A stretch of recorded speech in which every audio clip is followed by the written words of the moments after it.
Chapter 1.8 How they apparelled Gargantua. Being of this age, his father ordained to have clothes made to him in his own livery, which was white and blue. To work then went the tailors, and with great expedition were those clothes made, cut, and sewed, according to the fashion that was then in request. I find by the ancient records or pancarts, to be seen in the Chamber of Accounts, or Court of the Exchequer at Montsoreau, that he was accoutred in manner as followeth. To make him every shirt of his were taken up 900 ells of chasteleraud linen, and 200 for the gussets, in manner of cushions, which they put under his armpits. His shirt was not gathered nor plaited, for the plaiting of shirts was not found out till the seamstresses, when the point of their needle, besongner du cul, Englished the eye of the needle, was broken, began to work and occupy with the tail.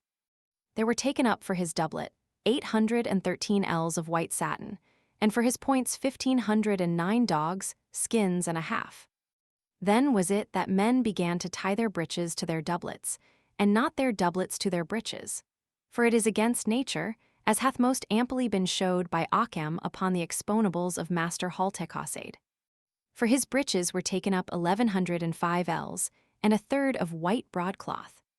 They were cut in the form of pillars, chamfered, channeled, and pinked behind that they might not overheat his reins, and were, within the panes, puffed out with the lining of as much blue damask as was needful. And remark that he had very good leg harness, proportionable to the rest of his stature.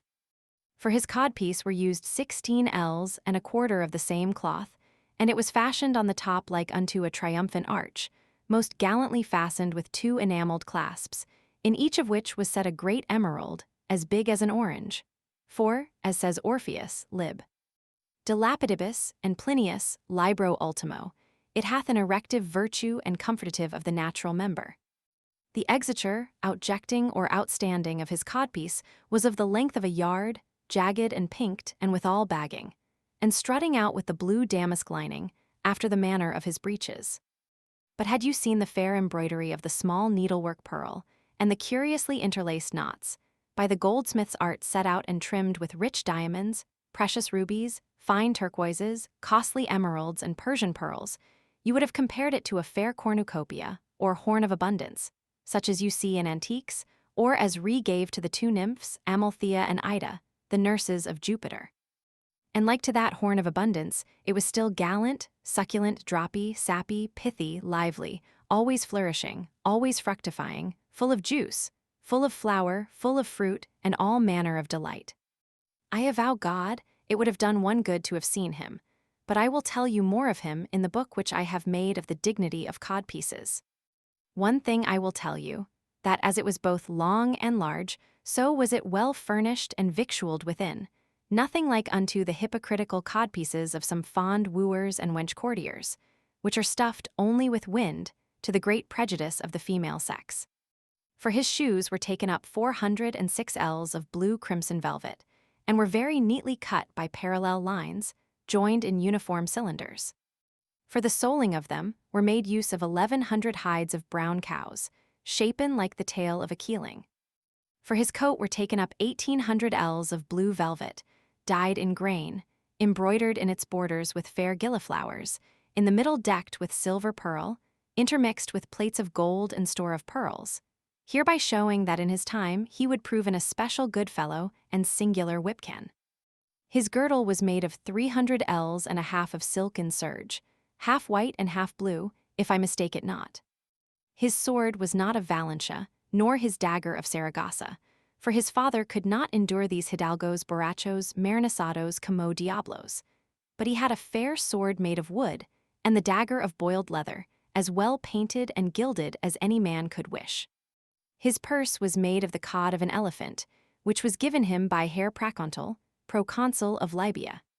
For his gown were employed 9,600 ells, wanting 2/3, of blue velvet, as before, all so diagonally pearled, that by true perspective issued, thence an unnamed color, like that you see in the necks of turtle-doves or turkey-cocks, which wonderfully rejoice the eyes of the beholders. For his bonnet or cap were taken up 300, 2 ells and a quarter of white velvet, and the form thereof was wide and round, of the bigness of his head. For his father said that the caps of the Marabais fashion, made like the cover of a pasty, would one time or other bring a mischief on those that wore them. For his plume, he wore a fair great blue feather, plucked from an onocrotal of the country of Hyrcania the Wild, very prettily hanging down over his right ear. For the jewel or brooch which in his cap he carried, he had in a cake of gold, weighing 68 marks, a fair piece enamelled, wherein was portrayed a man's body with 2 heads, looking towards one another, 4 arms, 4 feet, 2 arses, such as Plato in Symposio says was the mystical beginning of man's nature. And about it was written in Ionic letters, agame ozete ta utes, or rather, einer kai gunzugata and throdozidaitata, that is, ver et mulier junctum proprius homo.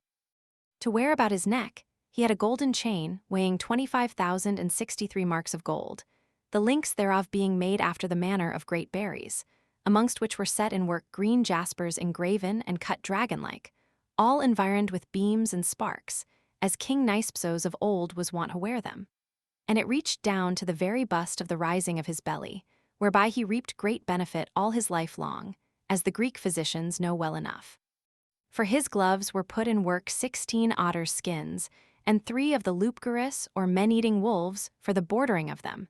And of this stuff were they made, by the appointment of the Kabbalists of San Luand. As for the rings which his father would have him to wear, to renew the ancient mark of nobility, he had on the forefinger of his left hand a carbuncle as big as an ostrich's egg, enchased very daintily in gold of the fineness of a turkey seraph. Upon the middle finger of the same hand he had a ring made of 4 metals together, of the strangest fashion that ever was seen, so that the steel did not crash against the gold, nor the silver crush the copper. All this was made by Captain Chapais, and Alcofribas his good agent.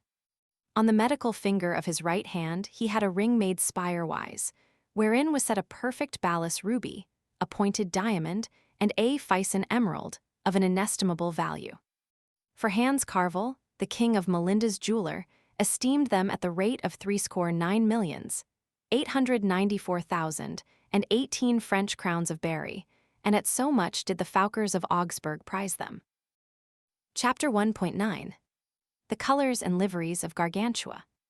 Gargantua's colors were white and blue, as I have showed you before, by which his father would give us to understand that his son to him was a heavenly joy. For the white did signify gladness, pleasure, delight, and rejoicing, and the blue, celestial things.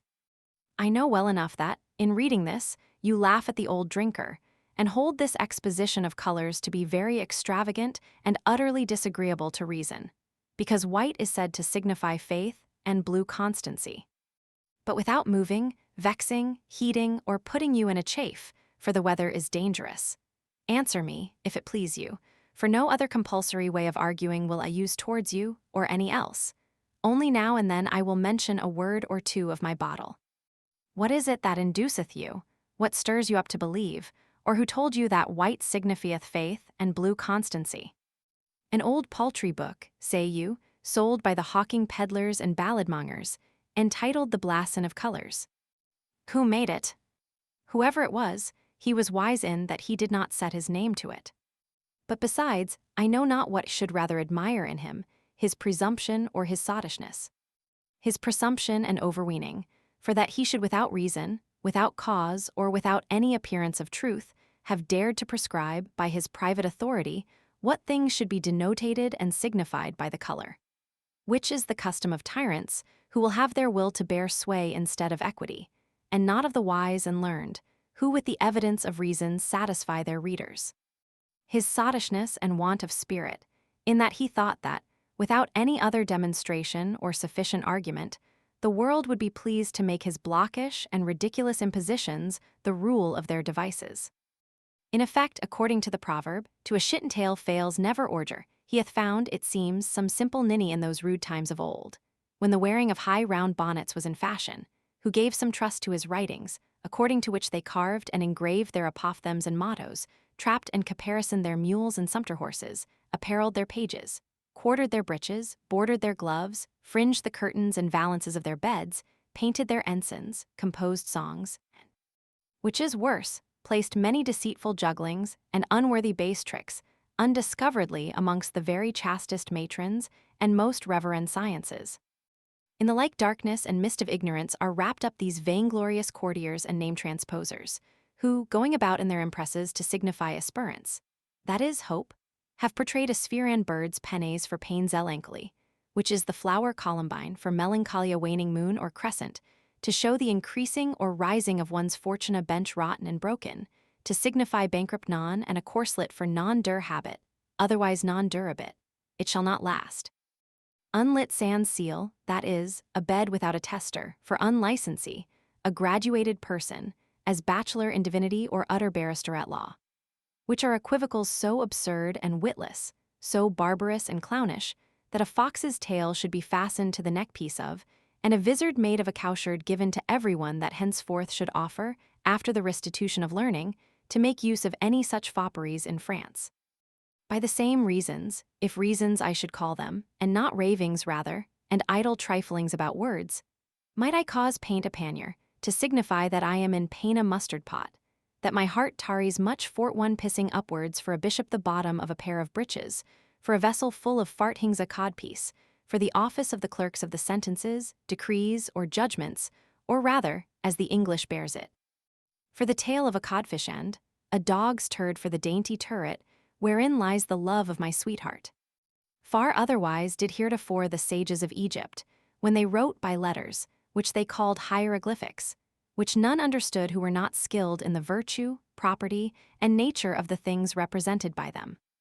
Of which Orus Apollon hath in Greek composed 2 books, and Polyphilus, in his Dream of Love, set down more. In France you have a taste of them in the device or impressa of my Lord Admiral, which was carried before that time by Octavian Augustus. But my little skiff alongst these unpleasant gulfs and shoals will sail no further, therefore must I return to the port from whence I came. Yet do I hope one day to write more at large of these things, and to show both by philosophical arguments and authorities, received and approved of by and from all antiquity, what and how many colors there are in nature, and what may be signified by every one of them, if God save the mold of my cap, which is my best wine pot, as my grandam said. Chapter 1.1 Of that which is signified by the colors white and blue. The white therefore signifieth joy, solace, and gladness, and that not at random, but upon just and very good grounds, which you may perceive to be true, if laying aside all prejudicate affections, you will but give ear to what presently I shall expound unto you. Aristotle saith that, supposing 2 things contrary in their kind, as good and evil, virtue and vice, heat and cold, white and black, pleasure and pain, joy and grief and, so of others if, you couple them in such manner that the contrary of one kind may agree in reason with the contrary of the other, it must follow by consequence that the other contrary must answer to the remanent opposite to that, wherewith it is conferred. As, for example, virtue and vice are contrary in one kind, so are good and evil. If one of the contraries of the first kind be consonant to one of those of the second, as virtue and goodness, for it is clear that virtue is good, so shall the other 2 contraries, which are evil and vice, have the same connection, for vice is evil. This logical rule being understood, take these 2 contraries, joy and sadness. Then these other 2, white and black, for they are physically contrary. If so be, then, that black do signify grief, by good reason then should white import joy. Nor is this signification instituted by human imposition, but by the universal consent of the world received, which philosophers call jus gentium, the law of nations, or an uncontrollable right of force in all countries whatsoever. For you know well enough that all people, and all languages and nations, except the ancient Syracusans and certain Argives, who had cross and thwarting souls, when they mean outwardly to give evidence of their sorrow, go in black, and all mourning is done with black. Which general consent is not without some argument and reason in nature, the which every man may by himself very suddenly comprehend, without the instruction of any, and this we call the law of nature. By virtue of the same natural instinct we know that by white all the world hath understood joy, gladness, mirth, pleasure, and delight. In former times the Thracians and Cretans did mark their good, propitious, and fortunate days with white stones, and their sad, dismal, and unfortunate ones with black. Is not the night mournful, sad, and melancholic? It is black and dark, by the privation of light. Doth not the light comfort all the world? And it is more white than anything else. Which to prove, could direct you to the book of Laurentius Valla against Bardalis, but an evangelical testimony I hope will content you. Matt. 17 It is said that, at the transfiguration of our Lord, vestimenta ejus facta sunt alba sicut lux, his apparel was made white like the light. By which lightsome whiteness he gave his 3 apostles to understand the idea and figure of the eternal joys. For by the light are all men comforted, according to the word of the old woman, who, although she had never a tooth in her head, was wont to say, Bona lux. And Tobit, chapter 5, after he had lost his sight, when Raphael saluted him, answered, What joy can I have that do not see the light of heaven? In that color did the angels testify the joy of the whole world at the resurrection of our Savior, John 20, and at his ascension, Acts 1. With the like color of vesture did St. John the Evangelist, epoch. 4.7 See the faithful clothed in the heavenly and blessed Jerusalem. Read the ancient, both Greek and Latin histories, and you shall find that the town of Alba, the first pattern of Rome, was founded, and so named by reason of a white sow that was seen there. You shall likewise find in those stories that when any man, after he had vanquished his enemies, was by decree of the Senate to enter into Rome triumphantly, he usually rode in a chariot drawn by white horses, which in the ovation triumph was also the custom, for by no sign or color would they so significantly express the joy of their coming as by the white. You shall there also find how Pericles, the general of the Athenians, would needs have that part of his army unto whose lot befell the white beans, to spend the whole day in mirth, pleasure, and ease, whilst the rest were a-fighting. 1,000 other examples and places could I allege to this purpose, but that it is not here where I should do it. By understanding hereof, you may resolve one problem, which Alexander Aphrodisius hath accounted unanswerable. Why the lion, who with his only cry and roaring affrights all beasts, dreads and feareth only a white cock? For, as Proclus saith, libro de sacrificio et magia, it is because the presence of the virtue of the sun, which is the organ and promptuary of all terrestrial and sidereal light, doth more symbolize and agree with a white cock, as well in regard of that color, as of his property and specifical quality, than with a lion. He saith, furthermore, that devils have been often seen in the shape of lions, which at the sight of a white cock have presently vanished.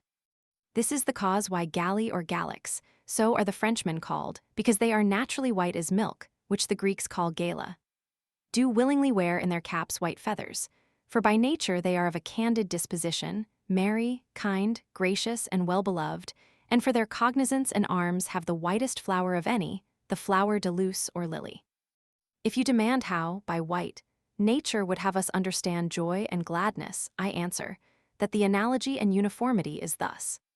For, as the white doth outwardly disperse and scatter the rays of the sight, whereby the optic spirits are manifestly dissolved, according to the opinion of Aristotle in his Problems and Perspective treatises, as you may likewise perceive by experience, when you pass over mountains covered with snow, how you will complain that you cannot see well, as Xenophon writes to have happened to his men, and as Galen very largely declareth lib. 10 De usu partium. Just so the heart with excessive joy is inwardly dilated, and suffereth a manifest resolution of the vital spirits, which may go so far on that it may thereby be deprived of its nourishment, and by consequence of life itself, by this perichery or extremity of gladness, as Galen saith lib. 12 Methods lib. 5 De loses effectis and lib. 2 De symptomatum causes. And as it hath come to pass in former times, witness Marcus Tullius, lib. 1 Quist. Tuscul, Varius, Aristotle, Titus Livius, in his relation of the Battle of Cannae, Plinius, lib. 7 Cap. 32 and 34, a. Gellius, lib. 3 c. 15 and many other writers to Diagoras the Rhodian, Chilon, Sophocles, Dionysius the tyrant of Sicily, Philippides, Philemon, Polycrates, Philistion, 1000. Juventi, and others who died with joy. And as Avicen speaketh, in 2 Canon et lib. De virib. Cordes of the saffron, that it doth so rejoice the heart that, if you take of it excessively, It will by a superfluous resolution and dilation deprive it altogether of life. Here peruse Alex. Aphrodisias, lib. 1 Probal, cap. 19, and that for a cause. But what? It seems I am entered further into this point than I intended at the first. Here, therefore, will I strike sail, referring the rest to that book of mine which handleth this matter to the full. Meanwhile, in a word I will tell you, that blue doth certainly signify heaven and heavenly things, by the same very tokens and symbols that white signifieth joy and pleasure. Chapter 1.11 Of the youthful age of Gargantua. Gargantua, from 3 years upwards unto 5, was brought up and instructed in all convenient discipline by the commandment of his father, and spent that time like the other little children of the country, that is, in drinking, eating, and sleeping, in eating, sleeping, and drinking, and in sleeping, drinking, and eating. Still he wallowed and rolled up and down himself in the mire and dirt he blurred, and sullied his nose with filth he blotted, and smutched his face with any kind of scurvy, stuff he trod down his shoes in the heelet, the flies he did oftentimes yawn, and ran very heartily after the butterflies, the empire whereof belonged to his father. He pissed in his shoes, shit in his shirt, and wiped his nose on his sleeve he did let his snot and snivel fall in his pottage, and dabbled, paddled, and slobbered everywhere he would drink in his slipper, and ordinarily rub his belly against a pannier. He sharpened his teeth with a top, washed his hands with his broth, and combed his head with a bowl. He would sit down betwixt 2 stools, and his arse to the ground would cover himself with a wet sack, and drink in eating of his soup. He did eat his cake sometimes without bread, would bite in laughing, and laugh in biting. Oftentimes did he spit in the basin, and fart for fatness, piss against the sun, and hide himself in the water for fear of rain. He would strike out of the cold iron, be often in the dumps, and frig and wriggle it. He would flay the fox, say the ape's paternoster, return to his sheep, and turn the hogs to the hay. He would beat the dogs before the lion, put the plow before the oxen, and claw where it did not itch. He would pump one to draw somewhat out of him, by griping all would hold fast nothing, and always eat his white bread first. He shooed the geese, kept a self-tickling to make himself laugh, and was very steadable in the kitchen, made a mock at the gods, would cause sing magnificat at matins, and found it very convenient so to do. He would eat cabbage and shite beets, new flies in a dish of milk, and would make them lose their feet. He would scrape paper, blur parchment, then run away as hard as he could. He would pull at the kid's leather, or vomit up his dinner, then reckon without his host. He would beat the bushes without catching the birds, thought the moon was made of green cheese, and that bladders are lanterns. Out of one sack he would take 2 multures or fees for grinding, would act the ass's part to get some bran, and of his fist would make a mallet. He took the cranes at the first leap, and would have the mail coats to be made link after link. He always looked a given horse in the mouth, leaped from the cock to the ass, and put 1 ripe between 2 green. By robbing Peter he paid Paul, he kept the moon from the wolves, and hoped to catch larks if ever the heavens should fall. He did make of necessity virtue, of such bread such pottage, and cared as little for the peeled as for the shaven. Every morning he did cast up his gorge, and his father's little dogs eat out of the dish with him, and he with them. He would bite their ears, and they would scratch his nose, he would blow in their arses, and they would lick his chaps. But hearken, good fellows, the spigot ill betake you, and whirl round your brains, if you do not give ear. This little lecher was always groping his nurses and governesses, upside down, arsiversy, topsy-turvy, Harry Burriquet, with a yakko hake hic geo, handling them very rudely in jumbling and tumbling them to keep them going, for he had already begun to exercise the tools and put his codpiece in practice.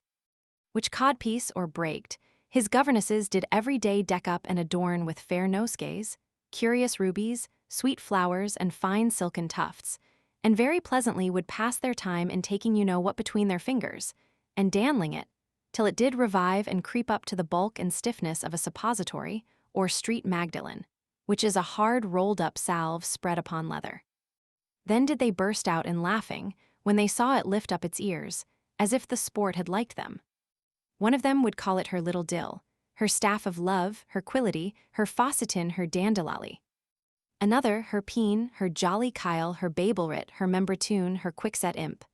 Another again, her branch of coral, her female adamant, her placatracket, her Cyprian scepter, her jewel for ladies.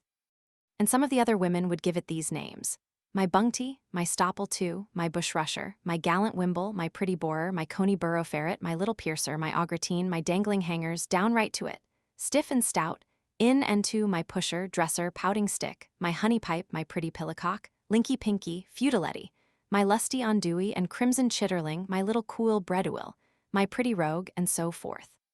It belongs to me, said one. It is mine, said the other. What, quoth a third, shall I have no share in it? By my faith, I will cut it then. Ha, to cut it, said the other, would hurt him. Madam, do you cut little children's things? Were his cut off, he would be then Monsieur Sans Q, the curtailed master. And that he might play and sport himself after the manner of the other little children of the country, they made him a fair, whether whirl-jack of the wings of the windmill of Mirabale. Chapter 1.12 Of Gargantua's wooden horses. Afterwards, that he might be all his lifetime a good rider, they made to him a fair great horse of wood, which he did make leap, curvet, jerk out behind, and skip forward, all at a time. To pace, trot, rack, gallop, amble, to play the hobby, the hackney gelding, go the gait of the camel and of the wild ass. He made him also change his color of hair, as the monks of Coltibo, according to the variety of their holidays, used to do their clothes from bay brown to sorrel, dapple gray, mouse dun, deer color, roan, cow color, gingialine, skewed color, piebald, and the color of the savage elk. Himself of a huge big post made a hunting nag, and another for daily service of the beam of a vinepress, and of a great oak made up a mule, with a footcloth for his chamber. Besides this, he had 10 or 12 spare horses, and 7 horses for post, and all these were lodged in his own chamber, close by his bedside. One day the lord of bread and bag, pain and sack, came to visit his father in great bravery and with a gallant train, and at the same time to see him came likewise the Duke of Freemiel Francrepes, and the Earl of Wetgalit Muilevant. The house truly for so many guests at once was somewhat narrow, but especially the stables. Whereupon the steward and harbinger of the said Lord Bredenbag to know if there were any other empty stable in the house, came to Gargantua, a little young lad, and secretly asked him where the stables of the great horses were, thinking that children would be ready to tell all. Then he led them up along the stairs of the castle, passing by the second hall unto a broad great gallery, by which they entered into a large tower. And as they were going up at another pair of stairs, said the harbinger to the steward, "This child deceives us, for the stables are never on the top of the house." "You may be mistaken," said the steward, "for I know some places at Lyon, at the Basmet, at Chasenon, and elsewhere, which have their stables at the very tops of the houses. So it may be that behind the house there is a way to come to this ascent. But I will question with him further." Then said he to Gargantua, "My pretty little boy, whither do you lead us?" "To the stable," said he, "of my great horses." "We are almost come to it, we have but these stairs to go up at." Then leading them alongst another great hall, he brought them into his chamber, and, opening the door, said unto them, "This is the stable you ask for. This is my jennet, this is my gelding, this is my courser, and this is my hackney, and laid on them with a great lever. I will bestow upon you," said he, "this Friesland horse. I had him from Frankfurt, yet will I give him you, for he is a pretty little nag, and will go very well with a tessel of goshawks, 6 of spaniels, and a brace of greyhounds. Thus are you king of the hares and partridges for all this winter." "By St. John," said they, "now we are paid, he hath gleeked us to some purpose, bobbed we are now forever." "I deny it," said he was not here above 3 days. Judge you now whether they had most cause, either to hide their heads for shame, or to laugh at the jest. As they were going down again thus amazed, he asked them, "Will you have a whimwham obelier?" "What is that?" said they. "It is," said he, 5 turds to make you a muzzle." "Today," said the steward, "though we happen to be roasted, we shall not be burnt, for we are pretty well quipped and larded, in my opinion. Oh, my jolly dapper boy, thou hast given us a gudgeon. I hope to see the Pope before I die." "I think so," said he myself, "and then shall you be a puppy, and this gentle popinjay a perfect papelard, that is, dissembler." "Well, well," said the harbinger. But, said Gargantua, guess how many stitches there are in my mother's smock. 16, quoth the harbinger. You do not speak gospel, said Gargantua, for there is sent before and sent behind, and you did not reckon them ill, considering the two under holes. When? Said the harbinger. Even then, said Gargantua, when they made a shovel of your nose to take up a quarter of dirt, and of your throat a funnel, wherewith to put it into another vessel, because the bottom of the old one was out. Cockspod, said the steward, we have met with a prater. Farewell, Master Tatler, God keep you. So goodly are the words which you come out with, and so fresh in your mouth, that it had need to be salted. Thus going down in great haste, under the arch of the stairs they let fall the great lever, which he had put upon their backs. Whereupon Gargantua said, What a devil! You are, it seems, but bad horsemen, that suffer your builder to fail you when you need him most. If you were to go from hence to Cahusac, whether had you rather, ride on a gosling or lead a sow in a leash? I had rather drink, said the harbinger. With this they entered into the lower hall, where the company was, and relating to them this new story, they made them laugh like a swarm of flies. Chapter 1.13. How Gargantua's wonderful understanding became known to his father Grangousier, by the invention of a torchicle or whitebreech. About the end of the 5th year, Grangousier, returning from the conquest of the Canarians, went by the way to see his son Gargantua. There was he filled with joy, as such a father might be at the sight of such a child of his. And whilst he kissed and embraced him, he asked many childish questions of him about divers matters, and drank very freely with him and with his governesses, of whom in great earnest he asked, amongst other things, whether they had been careful to keep him clean and sweet. To this Gargantua answered, that he had taken such a course for that himself, that in all the country there was not to be found a cleanlier boy than he. How is that? Said Grangousier. I have, answered Gargantua, by a long and curious experience, found out a means to wipe my bum, the most lordly, the most excellent, and the most convenient that ever was seen. What is that? Said Grangousier, how is it? I will tell you by and by, said Gargantua. Once I did wipe me with a gentlewoman's velvet mask, and found it to be good, for the softness of the silk was very voluptuous and pleasant to my fundament. Another time with one of their hoods, and in like manner that was comfortable. At another time with a lady's neckerchief, and after that I wiped me with some earpieces of hers made of crimson satin, but there was such a number of golden spangles in them, turdy round things, a pox take them, that they fetched away all the skin of my tail with a vengeance. Now I wish St. Antony's fire burned the bumgut of the goldsmith that made them, and of her that wore them. This hurt I cured by wiping myself with a page's cap, garnished with a feather after the Switzer's fashion. Afterwards, in dunging behind a bush, I found a march cat, and with it I wiped my breech, but her claws were so sharp that they scratched and exulcerated all my perini. Of this I recovered the next morning thereafter, by wiping myself with my mother's gloves, of a most excellent perfume and scent of the Arabian Benin.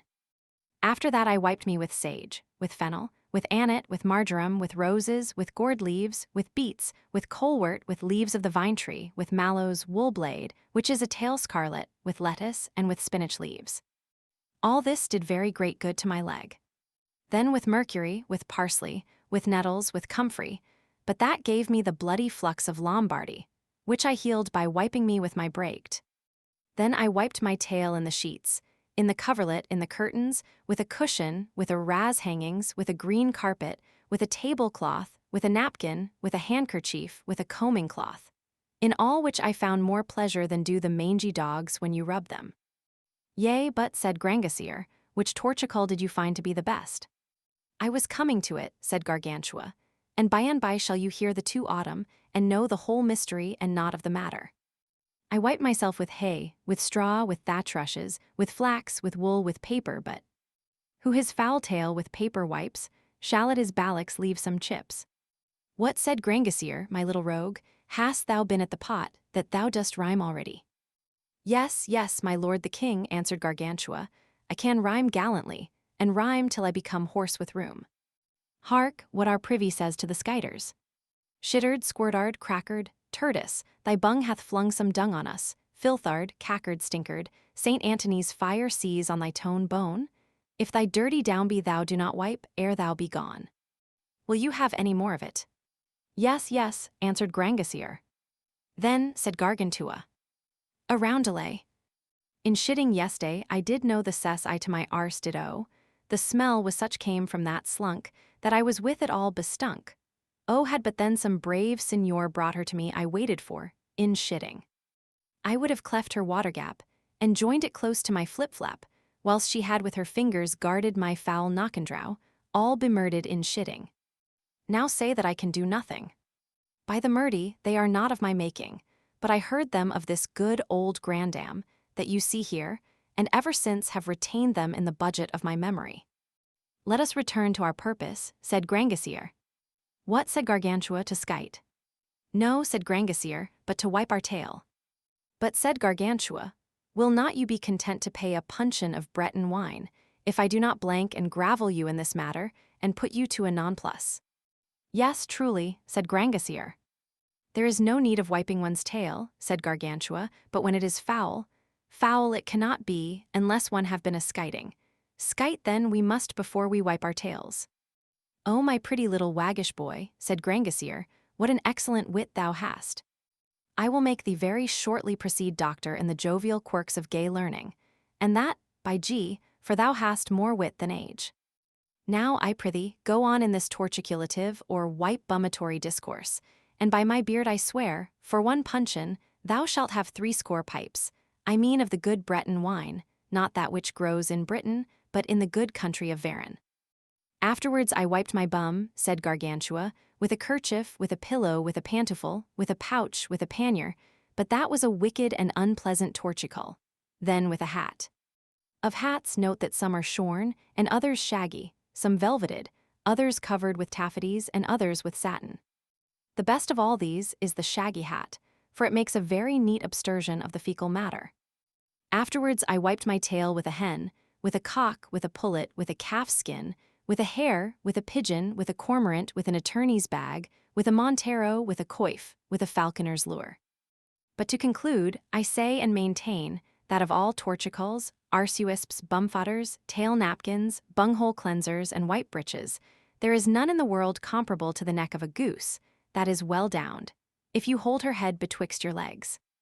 And believe me therein upon mine honor, for you will thereby feel in your knockhole a most wonderful pleasure, both in regard of the softness of the said down and of the temperate heat of the goose, which is easily communicated to the bum gut and the rest of the inwards, in so far as to come even to the regions of the heart and brains.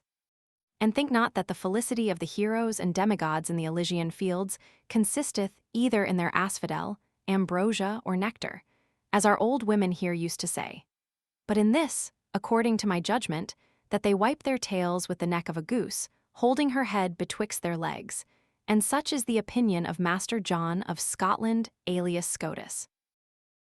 Chapter 1.14. How Gargantua was taught Latin by a sophister. The good man Grangousier, having heard this discourse, was ravished with admiration, considering the high reach and marvelous understanding of his son Gargantua, and said to his governesses, Philip, king of Macedon, knew the great wit of his son Alexander by his skillful managing of a horse. For his horse Bucephalus was so fierce and unruly that none durst adventure to ride him. After that he had given to his riders such devilish falls, breaking the neck of this man, the other man's leg, braining one, and putting another out of his jawbone. This by Alexander being considered, one day in the hippodrome, which was a place appointed for the breaking and managing of great horses, he perceived that the fury of the horse proceeded merely from the fear he had of his own shadow, whereupon getting on his back, he run him against the sun, so that the shadow fell behind, and by that means tamed the horse and brought him to his hand. Whereby his father, knowing the divine judgment that was in him, caused him most carefully to be instructed by Aristotle, who at that time was highly renowned above all the philosophers of Greece. After the same manner I tell you, that by this only discourse, which now I have here had before you with my son Gargantua, I know that his understanding doth participate of some divinity, and that, if he be well taught, and have that education which is fitting, he will attain to a supreme degree of wisdom.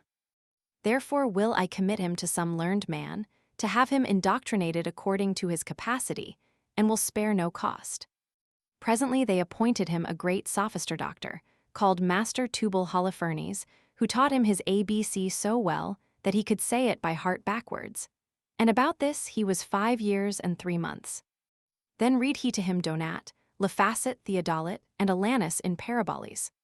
About this he was 13 years, 6 months, and 2 weeks. But you must remark that in the meantime he did learn to write in Gothic characters, and that he wrote all his books for the art of printing, was not then in use and did ordinarily carry a great pen and inkhorn, weighing about 7,000 quintals, that is, 700,000 pound weight. The penner whereof was as big and as long as the great pillars of Aene, and the horn was hanging to it in great iron chains, it being of the wideness of a ton of merchant ware. After that he read unto him the book De Modis Significandi, with the commentaries of Hurtbise, of Fasquin, of Tropdia, of Gualhaut, of John Calf, of Bologno, of Berlinguendus, and a rabble of others. And herein he spent more than 18 years and 11 months, and was so well versed in it that, to try masteries in school disputes with his condisciples, he would recite it by heart backwards, and did sometimes prove on his finger ends to his mother, quod de modis significandi non erat scientia. Then did he read to him the compost for knowing the age of the moon, the seasons of the year, and tides of the sea, on which he spent 16 years and 2 months, and that justly at the time that his said preceptor died of the French pox, which was in the year 1420. Afterwards he got an old coughing fellow to teach him, named Master Joblin Bride or Muzzled Dolt, who read unto him Hagudio, Hebrardes, Grecism, the doctrinal, the parts, the quid est, the supplementum, marmitretus, de moribus in mensa servandis, Seneca de quatuor virtutibus cardinalibus, passivantis cum commento, and dormi secure for the holidays, and some other of such like mealy stuff, by reading whereof he became as wise as any we ever since baked in an oven. Chapter 1.15 How Gargantua was put under other schoolmasters. At the last his father perceived that indeed he studied hard, and that, although he spent all his time in it, he did nevertheless profit nothing, but which is worse, grew thereby foolish, simple, doted, and blockish, whereof making a heavy regret to Don Philip of Mares, viceroy or depute king of Paphlagos, he found that it were better for him to learn nothing at all than to be taught such like books, under such schoolmasters. Because their knowledge was nothing but brutishness, and their wisdom but blunt foppish toys, serving only to bastardize good and noble spirits, and to corrupt all the flower of youth. That it is so, take, said he, any young boy of this time who hath only studied 2 years if he have not a better judgment, a better discourse, and that expressed in better terms than your son, with a completer carriage and civility to all manner of persons, account me for ever hereafter a very clownge and bacon slicer of breen. This pleased Grangousier very well, and he commanded that it should be done.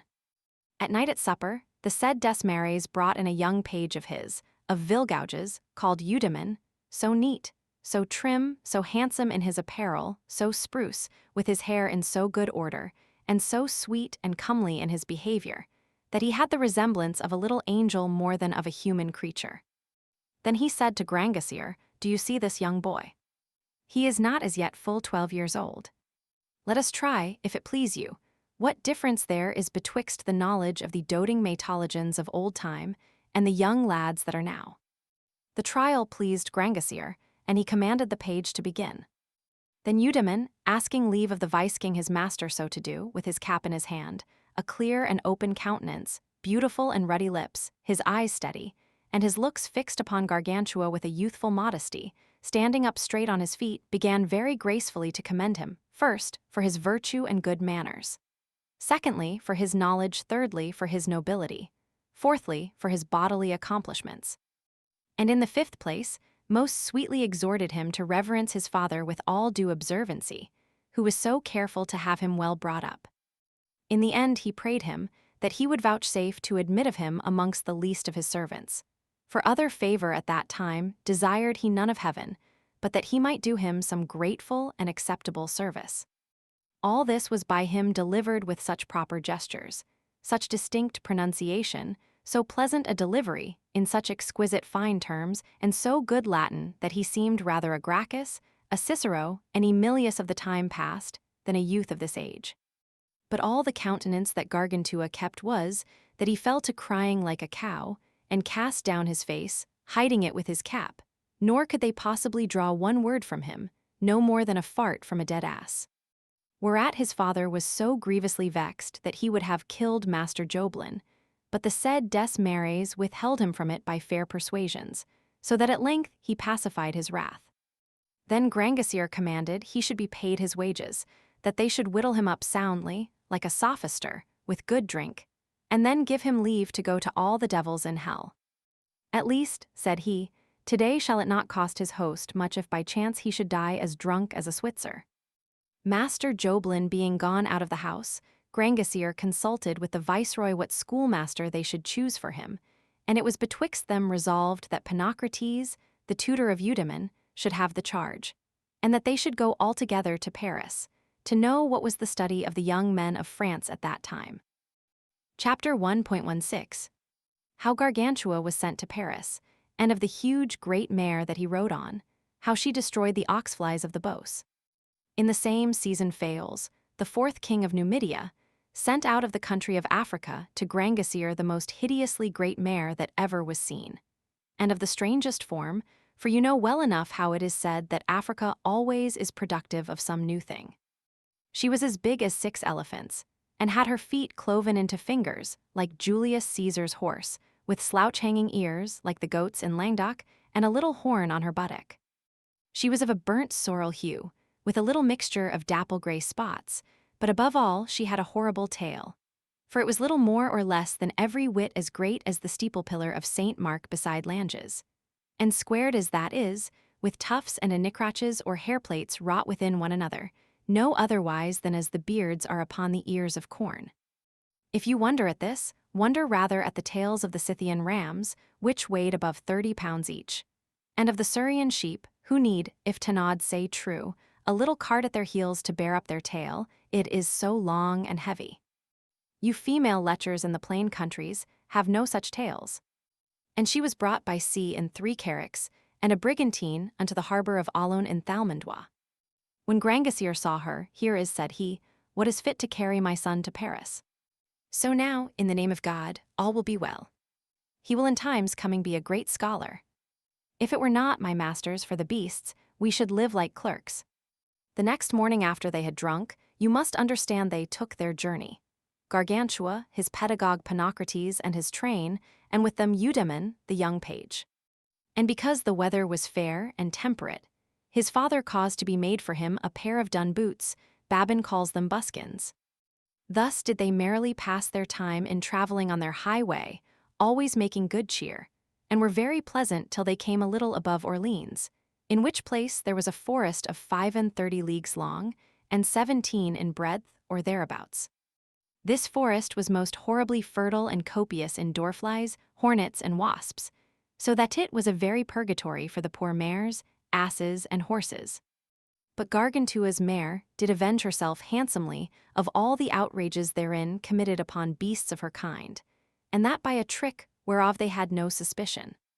For as soon as ever they were entered into the said forest, and that the wasps had given the assault, she drew out and unsheathed her tail, and therewith skirmishing, did so sweep them that she overthrew all the wood alongst and athwart, here and there, this way and that way, longwise and sidewise, over and under, and felled everywhere the wood with as much ease as a mower doth the grass, in such sort that never since hath there been there neither wood nor dorflies. For all the country was thereby reduced to a plain champaign field, which Gargantua took great pleasure to behold, and said to his company no more but this, Je trouve beau see, I find this pretty, whereupon that country hath been ever since that time called Beauce. But all the breakfast the mare got that day was but a little yawning and gaping, in memory whereof the gentlemen of Beauce do as yet to this day break their fast with gaping, which they find to be very good, and do spit the better for it. At last they came to Paris, where Gargantua refreshed himself 2 or 3 days, making very merry with his folks, and inquiring what men of learning there were then in the city, and what wine they drunk there. Chapter 1.17. how Gargantua paid his welcome to the Parisians, and how he took away the great bells of Our Lady's church. Some few days after that they had refreshed themselves, he went to see the city, and was beheld of everybody there with great admiration.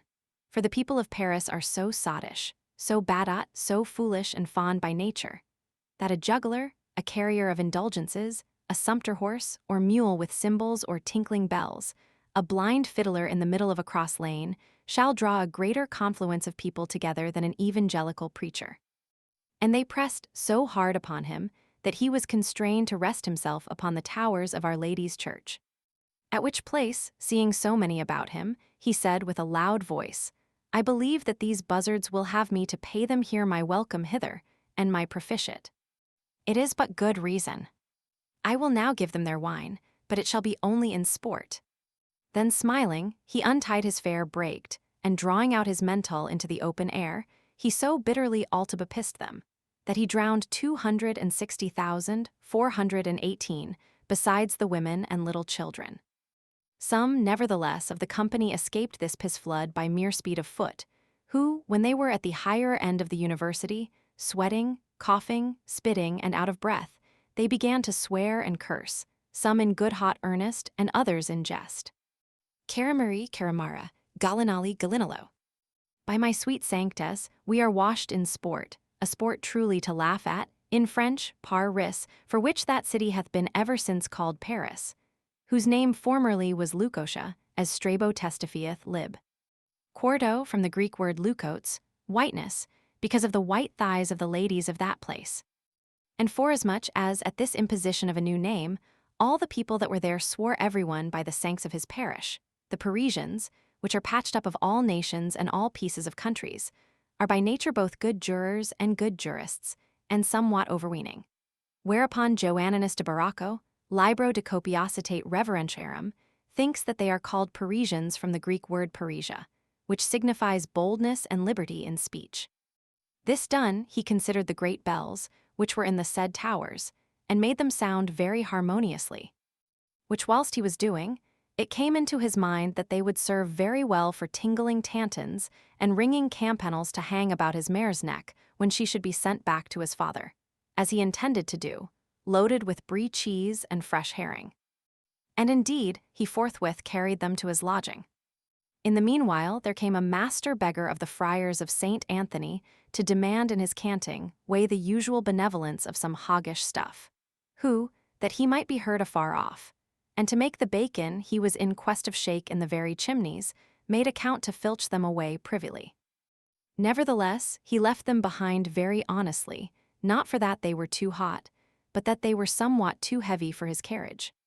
This was not he of Bourg, for he was too good a friend of mine. All the city was risen up in sedition, they being, as you know, upon any slight occasion, so ready to uproars and insurrections, that foreign nations wonder at the patience of the kings of France, who do not by good justice restrain them from such tumultuous courses, seeing the manifold inconveniences which thence arise from day to day. Would to God I knew the shop wherein are forged these divisions and factious combinations, that I might bring them to light in the confraternities of my parish. Believe for a truth that the place wherein the people gathered together were thus sulfured, hopuramated, moiled, and bepissed was called Nessel, where then was, but now is no more, the oracle of Leucotia. There was the case proposed, and the inconvenience showed of the transporting of the bells. After they had well ergoted pro and con, they concluded in Barolipton that they should send the oldest and most sufficient of the faculty unto Gargantua, to signify unto him the great and horrible prejudice they sustain by the want of those bells. And notwithstanding the good reasons given in by some of the university why this charge was fitter for an orator than a sophister, there was chosen for this purpose our master Janotus de Bragmardo. Chapter 1.18. How Janotus de Bragmardo was sent to Gargantua to recover the great bells. Master Janotus, with his hair cut round like a dish a la Caesarine, in his most antique accoutrement liripipioneted with a graduate's hood, and having sufficiently antidoted his stomach with oven marmalades, that is, bread and holy water of the cellar, transported himself to the lodging of Gargantua, driving before him 3 red-muzzled beetles, and dragging after him 5 or 6 artless masters, all thoroughly bedaggled with the mire of the streets. At their entry Ponocrates met them, who was afraid, seeing them so disguised, and thought they had been some maskers out of their wits, which moved him to inquire of one of the said artless masters of the company what this mummery meant. It was answered him that they desired to have their bells restored to them. As soon as Ponocrates heard that, he ran in all haste to carry the news unto Gargantua, that he might be ready to answer them, and speedily resolve what was to be done. Gargantua, being advertised hereof, called apart his schoolmaster Ponocrates, Philotimus, steward of his house, gymnasts, his esquire and Eudaemon, and very summarily conferred with them, both of what he should do and what answer he should give. They were all of opinion that they should bring them unto the goblet office, which is the buttery, and there make them drink like roysters and line their jackets soundly. And that this coffer might not be puffed up with vainglory, by thinking the bells were restored at his request, they sent, whilst he was choppening and plying the pot, for the mayor of the city, the rector of the faculty, and the vicar of the church, unto whom they resolved to deliver the bells before the sophister had propounded his commission. After that, in their hearing, he should pronounce his gallant oration, which was done. And they being come, the sophister was brought in full hall, and began as followeth, in coughing. Chapter 1.19. The oration of Master Janotus de Bragmardo, for recovery of the bells. Hem, good day, sirs, good day. Et vobis, my masters. It were but reason that you should restore to us our bells, for we have great need of them. Hem, afuhash. We have oftentimes heretofore refused good money for them of those of London in Cahers, yea, and those of Bordeaux in Brie, who would have bought them for the substantific quality of the elementary complexion, which is intrinificated in the terrestrity of their quiditative nature. To extranees the blasting mists and whirlwinds upon our vines, indeed not ours, but these round about us. For if we lose the piet and liquor of the grape, we lose all, both sense and law. If you restore them unto us at my request, I shall gain by it 6 basketfuls of sausages and a fine pair of breeches, which will do my legs a great deal of good, or else they will not keep their promise to me. Ho by gob, domine, a pair of breeches is good, et ver sapiens non abhorribit eam. Ha, a pair of breeches is not so easily got. I have experience of it myself. Consider, domine, I have been these 18 days in madagrabilizing this brave speech. Redite qui sunt Caesaris, Caesari, et qui sunt Dei, Dio. I by jacet lepis. By my faith, domine, if you will sup with me in Camaris, by cock's body, charitatis, nos facimus bonum cherubin. Ego occiditunum porcum, et ego habet bonum vino. But of good wine we cannot make bad Latin. Well, depart de date nobis bellas nostras. Hold, I give you in the name of the faculty a sermons de utino, that utinam you would give us our bells. Vultis etiam pardonos. Perdim vos habitus, et nihil paebitus. O sir domine bellagiviminor nobis, verily est bonum vobis. They are useful to everybody. If they fit your mare well, so do they do our faculty. Qui comparata est jumentis incipientibus, et similes facta estis, samo nescio quo. Yet did I quote it in my notebook, et est unum bonum Achilles, a good defending argument. Hem, hakesh. For I prove unto you, that you should give me them. Ego sic argumentor. Omnis bella bellabilis in bellirio bellando, bellans, bellativo, beller facet, bellabiliter bellantes. Parisius habet bellas. Ergo glec ha. This is spoken to some purpose. It is in tertio primi, in Darii or elsewhere. By my soul, I have seen the time that I could play the devil in arguing, but now I am much failed, and henceforward want nothing but a cup of good wine, a good bed, my back to the fire, my belly to the table, and a good deep dish. Hi domine, I beseech you in nomen Patris Filii, et Spiritus Sancti, Amen, to restore unto us our bells. And God keep you from evil, and Our Lady from health, qui vivit et regnat per omnia secula seculorum, Amen. Hem jehoxesh, cusiarcrem imhash. Verum enim viro, quantiquidem dubio procul. Oedipal quonium, id assert medius fidius. A town without bells is like a blind man without a staff, an ass without a crupper, and a cow without cymbals.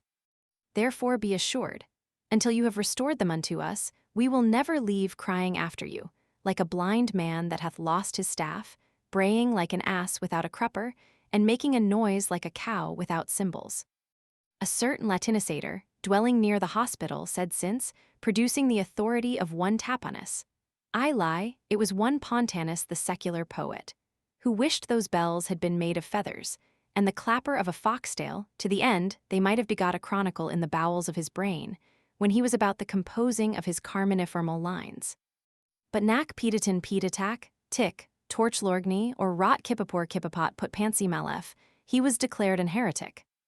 We make them as of wax. And no more saith the deponent. Valet plaudite. Calipinus recensui. Chapter 1.2. How the sophister carried away his cloth, and how he had a suit in law against the other masters. The sophister had no sooner ended, but Ponocrates and Eudaemon burst out in laughing so heartily that they had almost split with it, and given up the ghost in rendering their souls to God. Even just as Crassus did, seeing a lubberly ass eat thistles, and as Philemon, who, for seeing an ass eat those figs which were provided for his own dinner, died with force of laughing. Together with them, Master Janotus fell a-laughing too as fast as he could, in which mood of laughing they continued so long, that their eyes did water by the vehement concussion of the substance of the brain, by which these lacrimal humidities, being pressed out, glided through the optic nerves, and so to the full represented Democritus Heraclitizing and Heraclitus Democratizing. When they had done laughing, Gargantua consulted with the prime of his retinue what should be done. Their Ponocrates was of opinion that they should make this fair orator drink again, and seeing he had showed them more pastime, and made them laugh more than a natural soul could have done, that they should give him 10 baskets full of sausages, mentioned in his pleasant speech, with a pair of hose, 300 great billets of logwood, 25 hogsheads of wine, a good large down bed, and a deep capacious dish, which he said were necessary for his old age. All this was done as they did appoint. Only Gargantua, doubting that they could not quickly find out breeches fit for his wearing, because he knew not what fashion would best become the said orator, whether the martingale fashion of breeches, wherein is a spunghole with a drawbridge for the more easy kegging, or the fashion of the mariners, for the greater solace and comfort of his kidneys, or that of the Switzers, which keeps warm the bedondine or bellatabret, or round breeches with straight canyons, having in the seat a piece like a cod's tail, for fear of overheating his reins. All which considered, he caused to be given him 7 ells of white cloth for the linings. The wood was carried by the porters, the masters of arts carried the sausages and the dishes, and Master Janotus himself would carry the cloth. One of the said masters, called Jous Banduil, showed him that it was not seemly nor decent for one of his condition to do so, and that therefore he should deliver it to one of them. Ha, said Janotus, bought it, or blockhead, thou dost not conclude in modo et figura. For lo, to this end serve the suppositions and parva logicalia. Panis pro quo supponit. Confuse, said Banduil, et distributive. I do not ask thee, said Janotus, blockhead, quomodo supponit, but pro quo. It is, blockhead, pro tibiis meis, and therefore I will carry it, egomit, sicut suppositum portat appositum. So did he carry it away very close and covertly, as Patelin the buffoon did his cloth. The best was that when this coffer, in a full act or assembly held at the Mathurins, had with great confidence required his breeches and sausages, and that they were flatly denied him, because he had them of Gargantua, according to the informations thereupon made, he showed them that this was gratis, and out of his liberality, by which they were not in any sort quit of their promises. Notwithstanding this, it was answered him that he should be content with reason, without expectation of any other bribe there. Reason, said Janotus. We use none of it here. Unlucky traitors, you are not worth the hanging. The earth beareth not more errant villains than you are. I know it well enough, halt not before the lame. I have practiced wickedness with you. By God's rattle, I will inform the king of the enormous abuses that are forged here and carried underhand by you, and let me be a leper, if he do not burn you alive like sodomites, traitors, heretics, and seducers, enemies to God and virtue. Upon these words, they framed articles against him. He on the other side warned them to appear. In sum, the process was retained by the court, and is there as yet. Hereupon the magisters made a vow never to decrot themselves in rubbing off the dirt of either their shoes or clothes. Master Janotus, with his adherents, vowed never to blow or snuff their noses, until judgment were given by a definitive sentence. By these vows do they continue unto this time both dirty and snotty. For the court hath not garbled, sifted, and fully looked into all the pieces as yet. The judgment or decree shall be given out and pronounced at the next Greek kalends, that is, never. As you know that they do more than nature, and contrary to their own articles. The articles of Paris maintain that to God alone belongs infinity, and nature produceth nothing that is immortal, for she putteth an end and period to all things by her engendered, according to the saying, omnia orta cadunt, and see. But these thick mist-swallowers make the suits in law depending before them, both infinite and immortal. In doing whereof, they have given occasion to, and verified the saying of Chilo the Lacedaemonian, consecrated to the oracle at Delphos, that misery is the inseparable companion of law debates, and that pleaders are miserable, for sooner shall they attain to the end of their lives than to the final decision of their pretended rights. Chapter 1.21.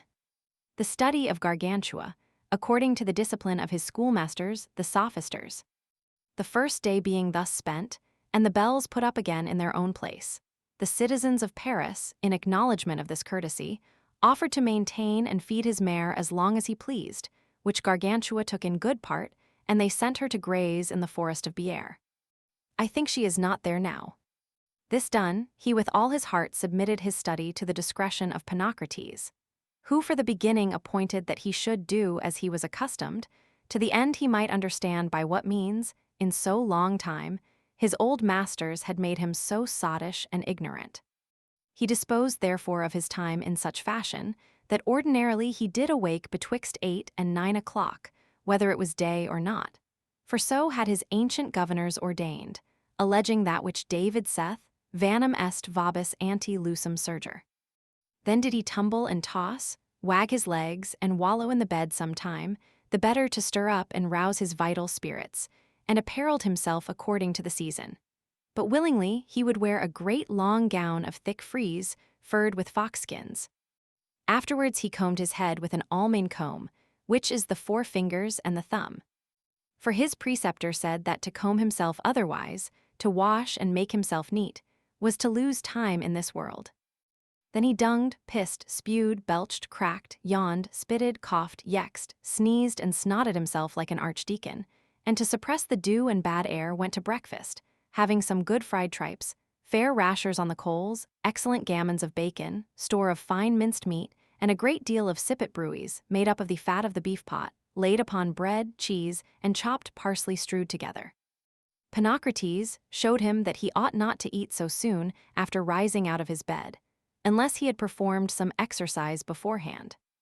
Gargantua answered, What? Have not I sufficiently well exercised myself?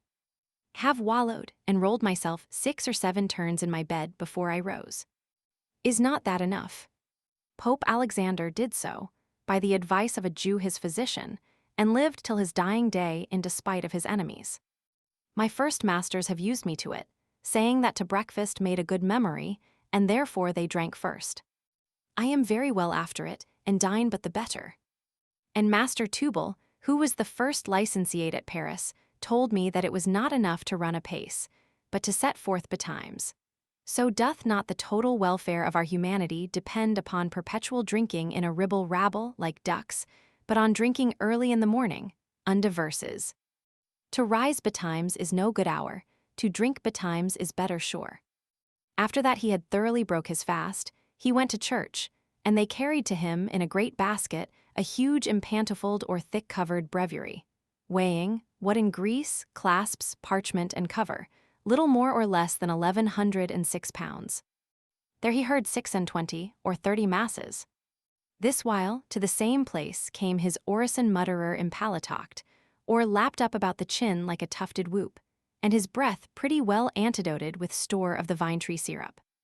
With him he mumbled all his curials and duncical breborians, which he so curiously thumbed and fingered, that there fell not so much as one grain to the ground.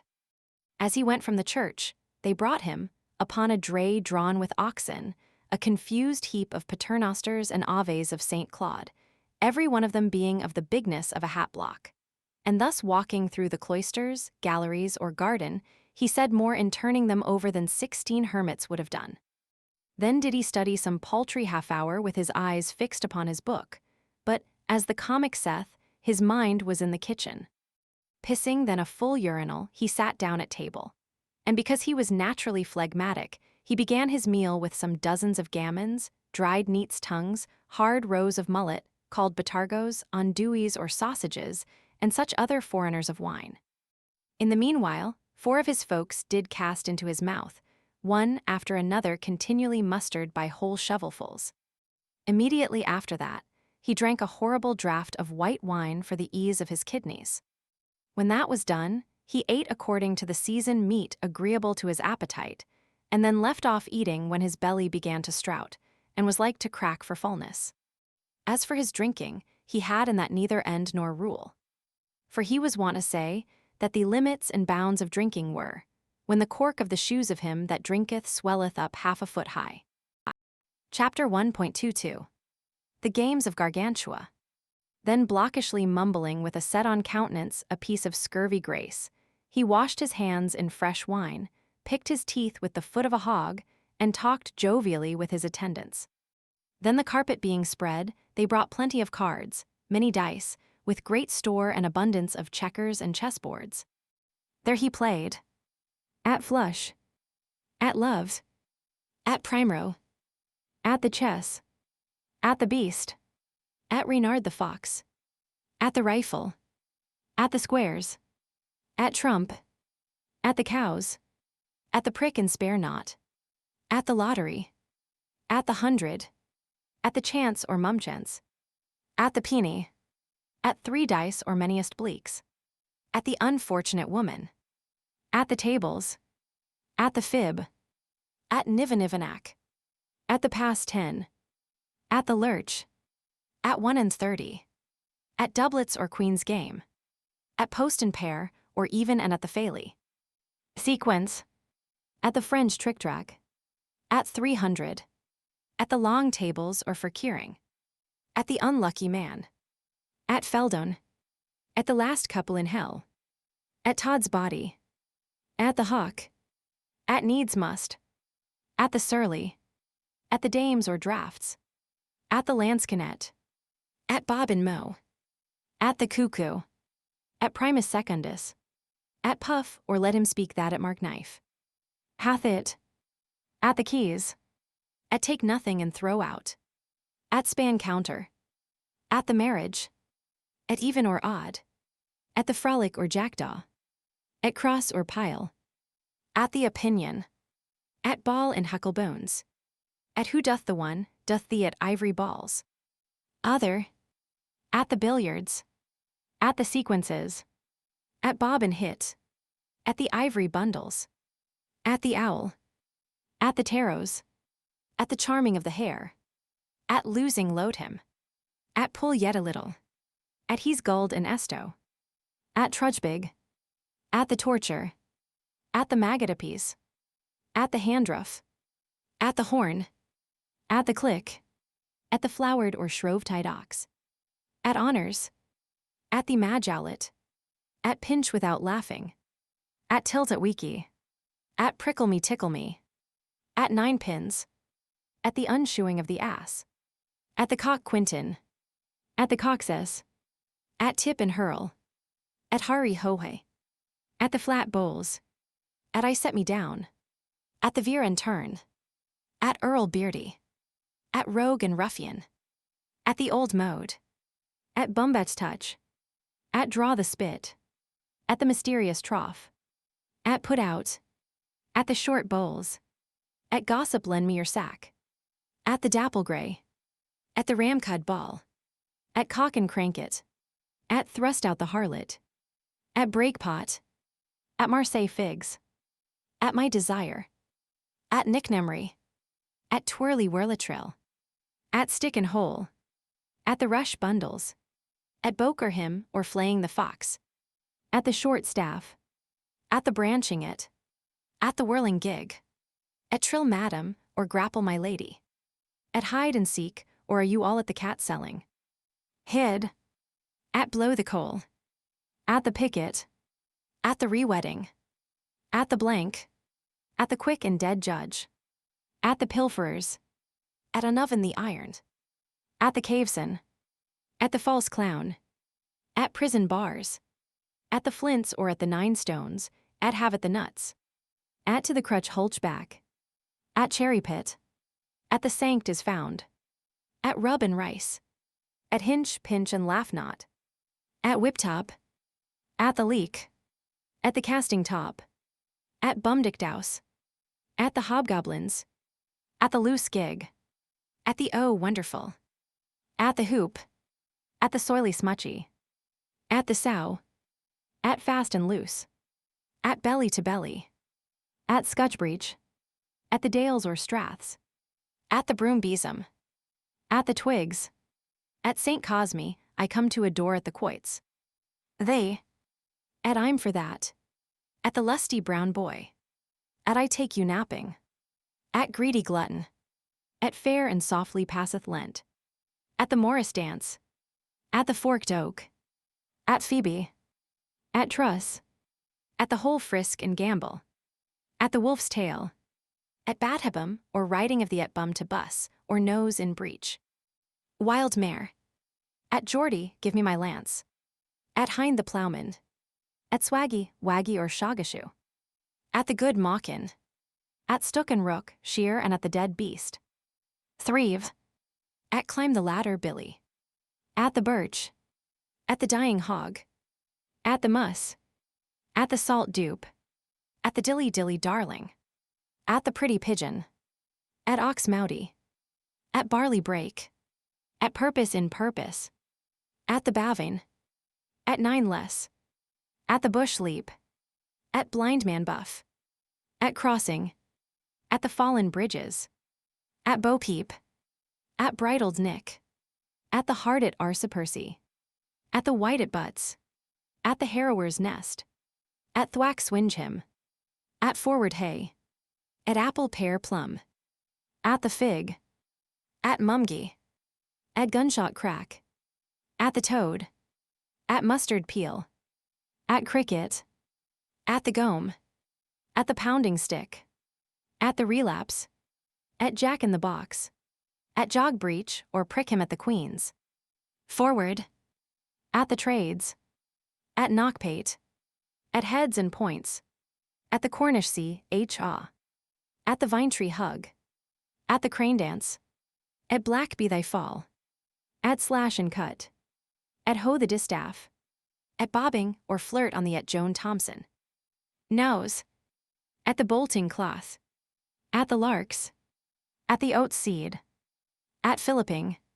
After he had thus well played, revelled, passed, and spent his time, it was thought fit to drink a little, and that was 11 glassfuls the man, and immediately after making good cheer again, he would stretch himself upon a fair bench or a good large bed, and there sleep 2 or 3 hours together, without thinking or speaking any hurt. After he was awakened, he would shake his ears a little. In the meantime, they brought him fresh wine.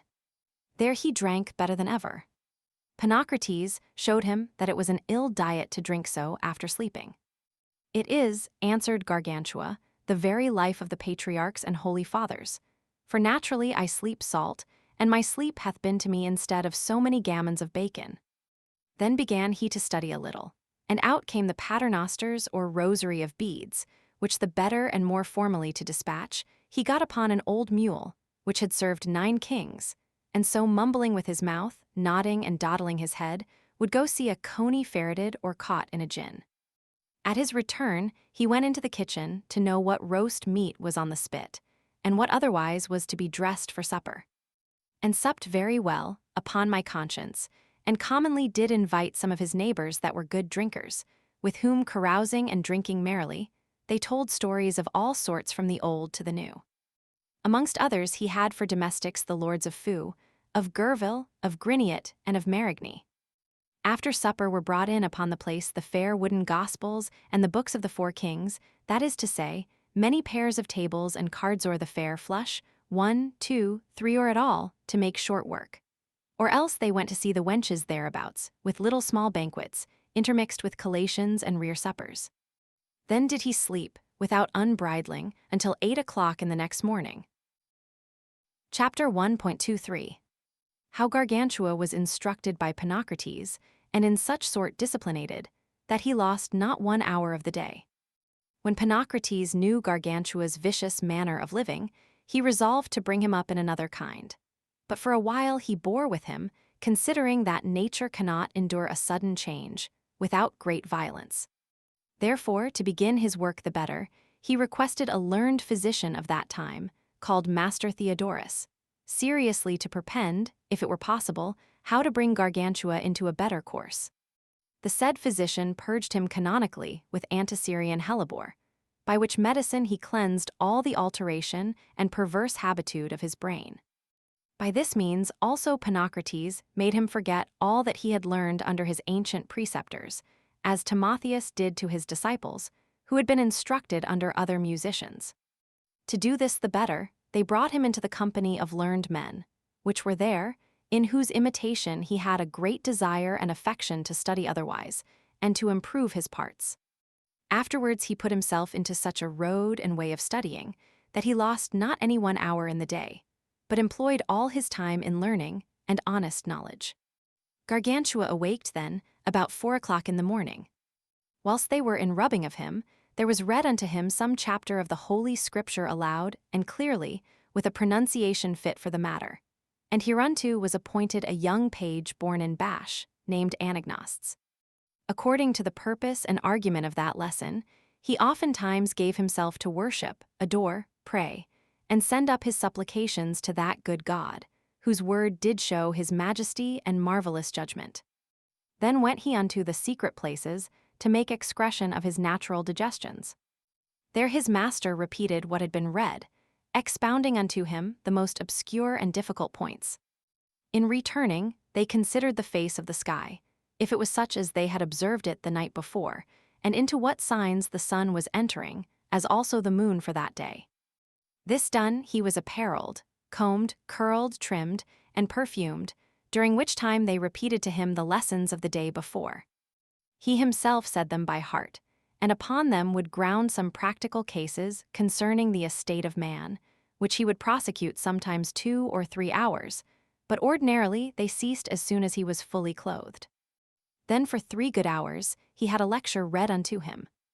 This done they went forth, still conferring of the substance of the lecture, either unto a field near the university called the Brack, or unto the meadows, where they played at the ball, the long tennis, and at the paltragon, which is a play wherein we throw a triangular piece of iron at a ring to pass it, most gallantly exercising their bodies, as formerly they had done their minds. All their play was but in liberty, for they left off when they pleased, and that was commonly when they did sweat over all their body, or were otherwise weary. Then were they very well wiped and rubbed, shifted their shirts, and, walking soberly, went to see if dinner was ready. Whilst they stayed for that, they did clearly and eloquently pronounce some sentences that they had retained of the lecture. In the meantime Master Appetite came, and then very orderly sat they down at table. At the beginning of the meal there was read some pleasant history of the warlike actions of former times, until he had taken a glass of wine. Then, if they thought good, they continued reading or began to discourse merrily together, speaking first of the virtue, propriety, efficacy, and nature of all that was served in at the table, of bread, of wine, of water, of salt, of fleshes, fishes, fruits, herbs, roots, and of their dressing.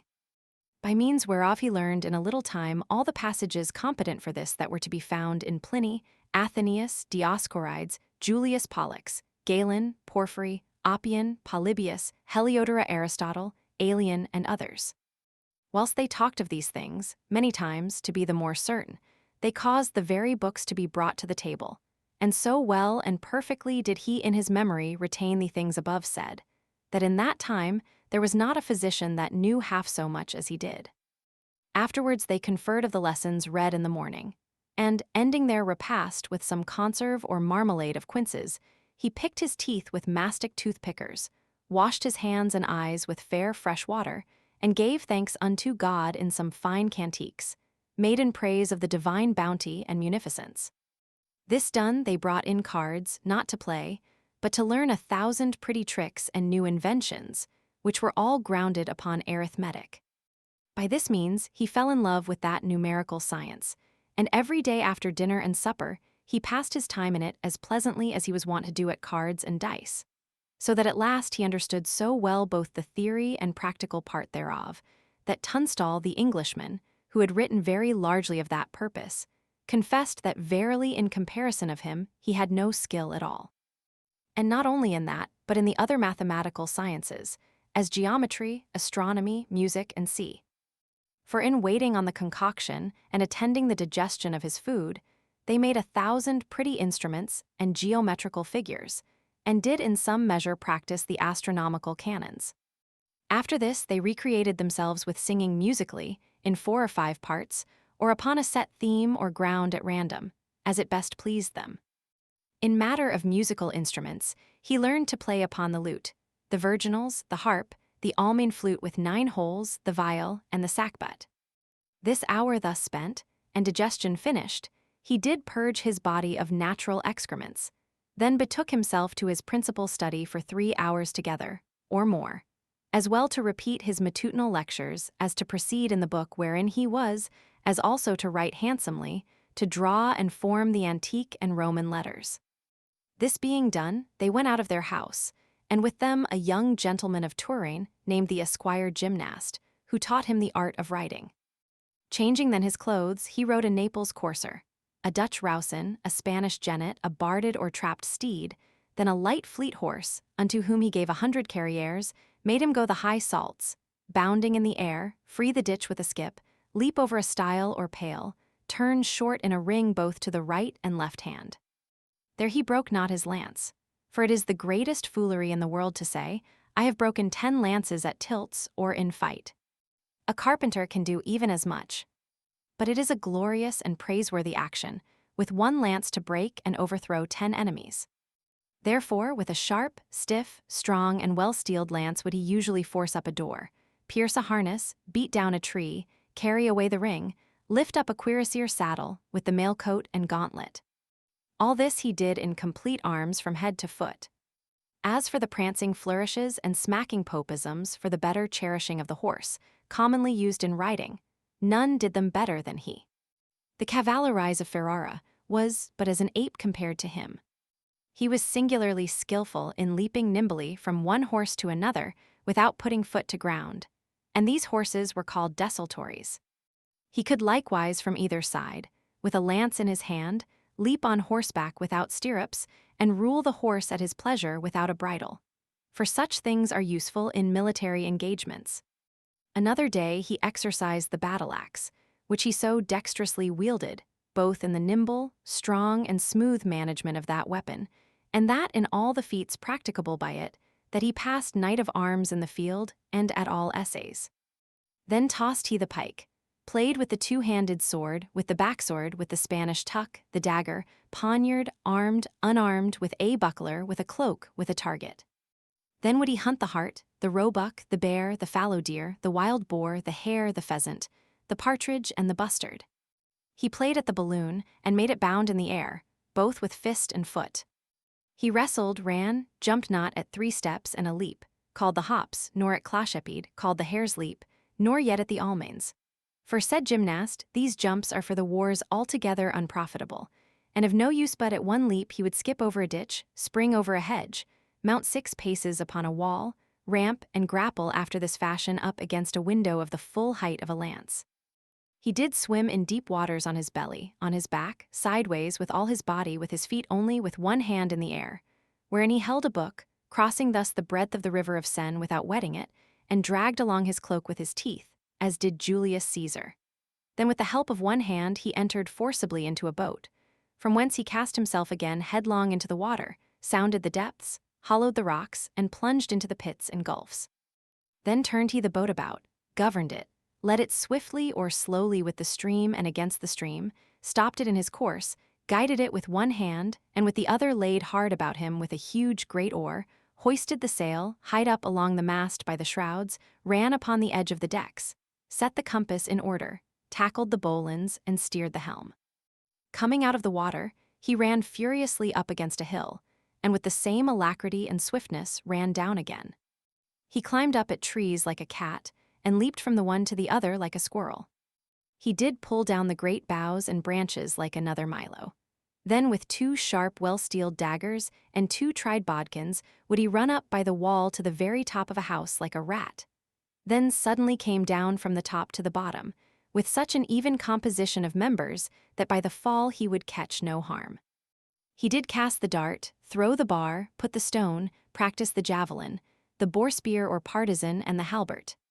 He broke the strongest bows in drawing, bended against his breast the greatest crossbows of steel, took his aim by the eye with the handgun, and shot well, traversed and planted the cannon, shot at butt marks at the papgay from below upwards, or to a height from above downwards, or to a descent. Then before him, sideways, and behind him like the Parthians. They tied a cable rope to the top of a high tower, by one end whereof hanging near the ground, he wrought himself with his hands to the very top. Then upon the same track came down so sturdily and firm that you could not on a plain meadow have run with more assurance. They set up a great pole fixed upon two trees. There would he hang by his hands, and with them alone, his feet touching at nothing, would go back and fore along the foresaid rope with so great swiftness that hardly could one overtake him with running. And then, to exercise his breast and lungs, he would shout like all the devils in hell. I heard him once call Eudaemon from St. Victor's Gate to Montmartre. Stentor had never such a voice at the siege of Troy. Then, for the strengthening of his nerves or sinews, they made him two great sows of lead, each of them weighing 8,700 quintals, which they called altars. Those he took up from the ground, in each hand one, then lifted them up over his head, and held them so without stirring 3/4 of an hour and more, which was an inimitable force. He fought at barriers with the stoutest and most vigorous champions, and when it came to the cope, he stood so sturdily on his feet that he abandoned himself unto the strongest, in case they could remove him from his place, as Milo was wont to do of old. In whose imitation, likewise, he held a pomegranate in his hand, to give it unto him that could take it from him. The time being thus bestowed, and himself rubbed, cleansed, wiped, and refreshed with other clothes, he returned fair and softly, and passing through certain meadows or other grassy places beheld the trees and plants, comparing them with what is written of them in the books of the ancients, such as Theophrast, Dioscorides, Marinus, Pliny, Nicander, Macer, and Galen, and carried home to the house great handfuls of them, whereof a young page called Rhizotomos had charge. Together with little mattocks, pickaxes, grubbing hooks, cabbages, pruning knives, and other instruments requisite for herborizing. Being come to their lodging, whilst supper was making ready, they repeated certain passages of that which hath been read, and sat down to table.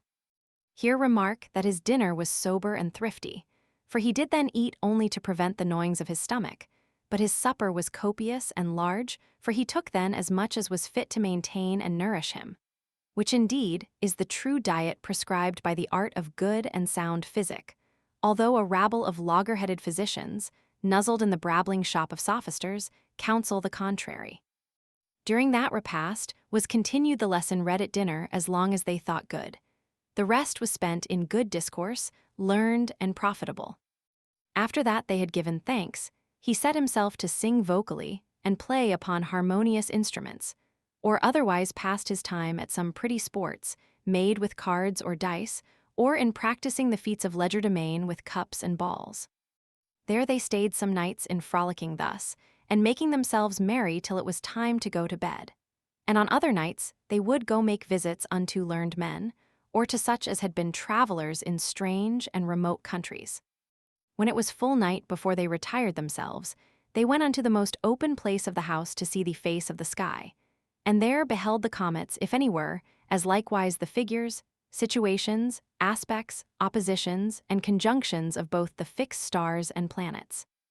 Then with his master did he briefly recapitulate, after the manner of the Pythagoreans, that which he had read, seen, learned, done, and understood in the whole course of that day.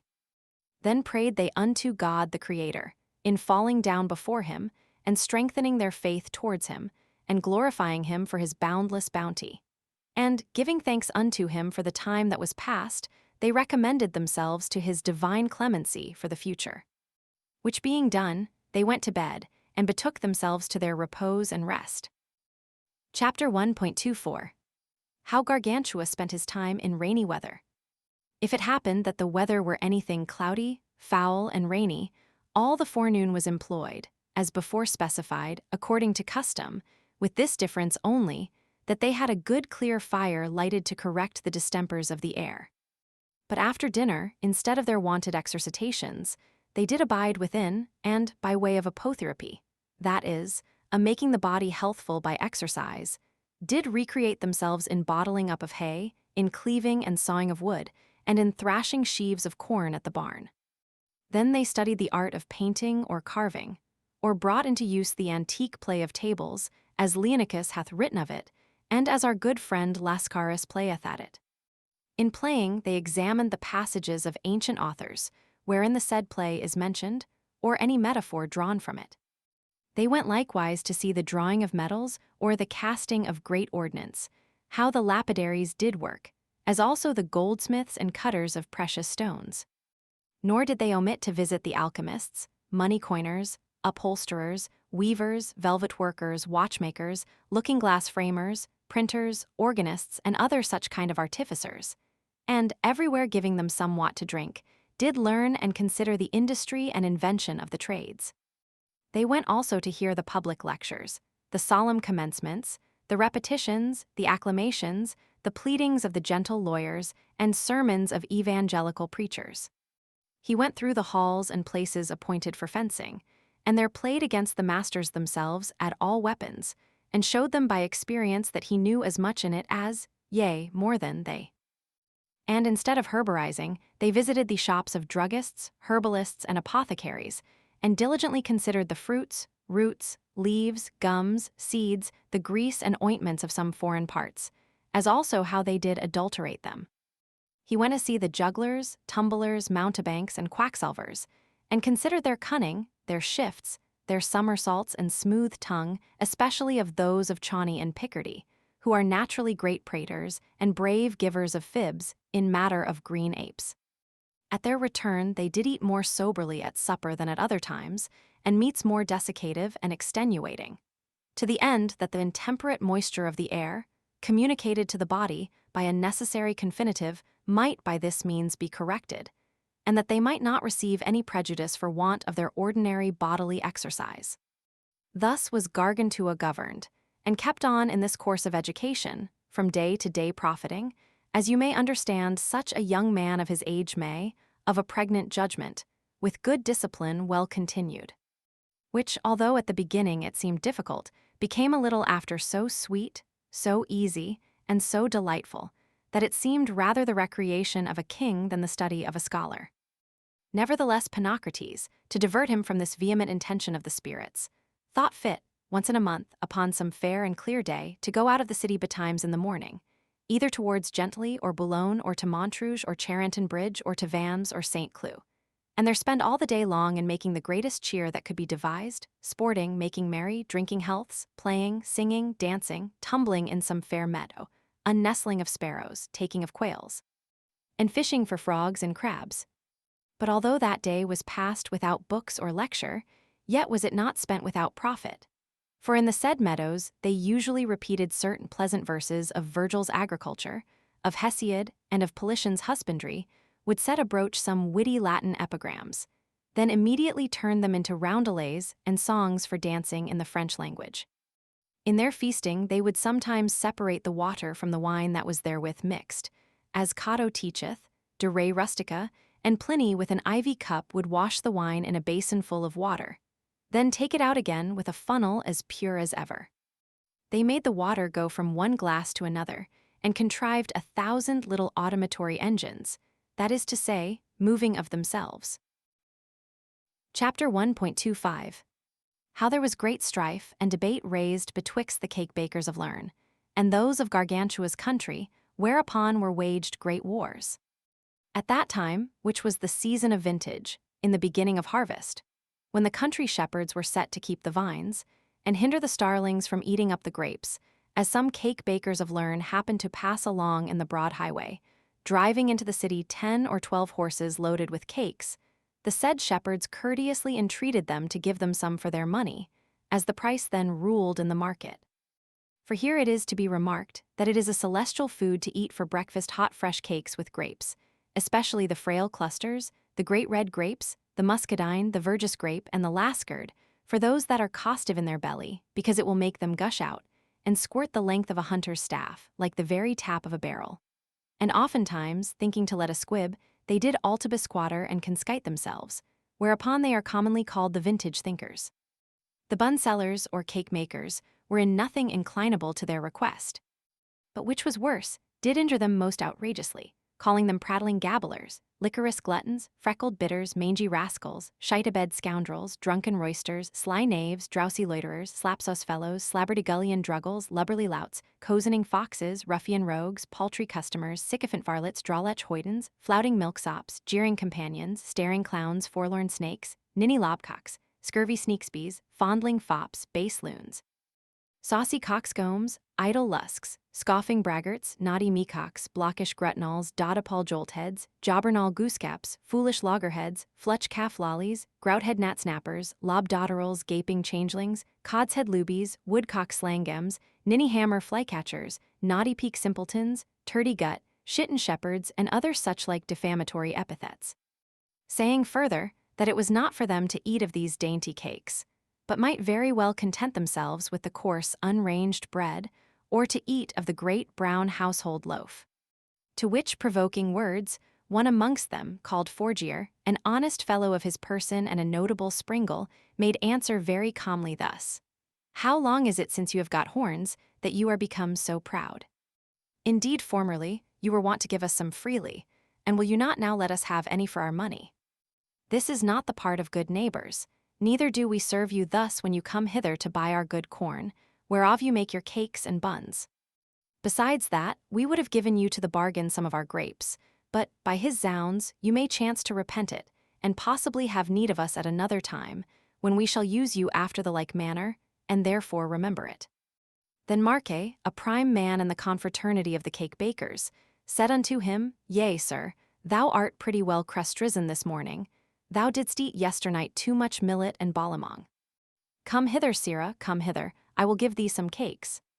Whereupon Forgier, dreading no harm, in all simplicity went towards him, and drew a sixpence out of his leather satchel, thinking that Marque would have sold him some of his cakes.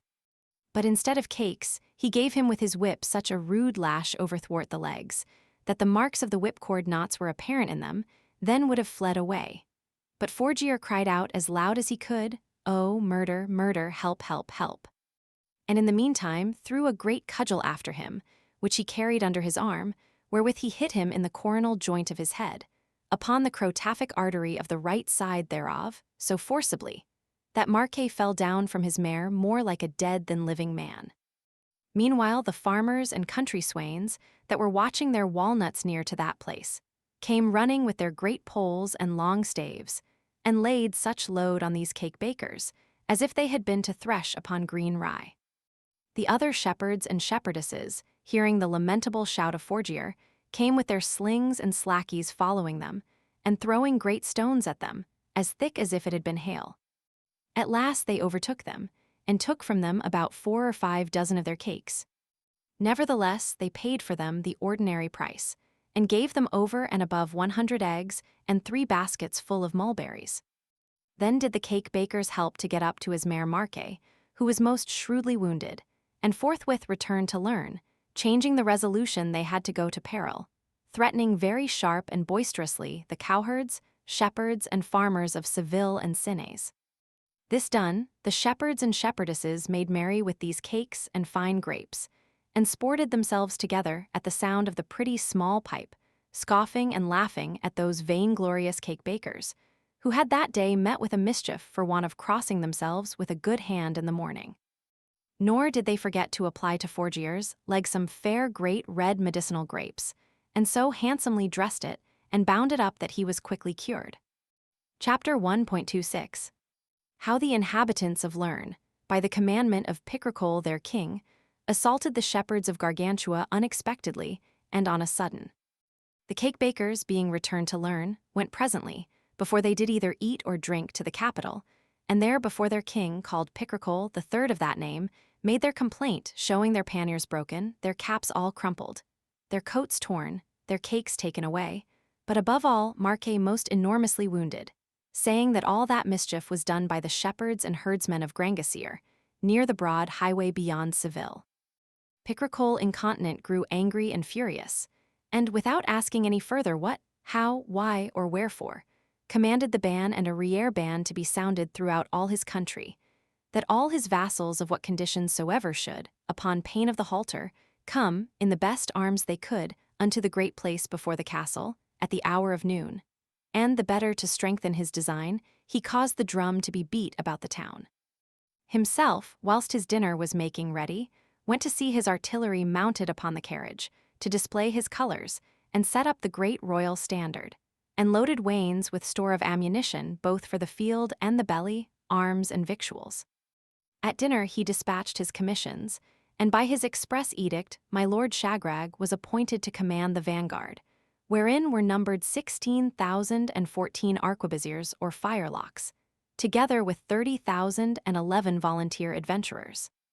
The great Tauquedillon, master of the horse, had the charge of the ordnance, wherein were reckoned 914 brazen pieces, in cannons, double cannons, basilisks, serpentines, culverins, bombards or murderers, falcons, bases or passavolins, spearalls, and other sorts of great guns.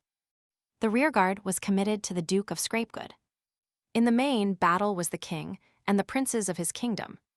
Thus being hastily furnished, before they would set forward, they sent 300 light horsemen, under the conduct of Captain Swillwind, to discover the country, clear the avenues, and see whether there was any ambush laid for them.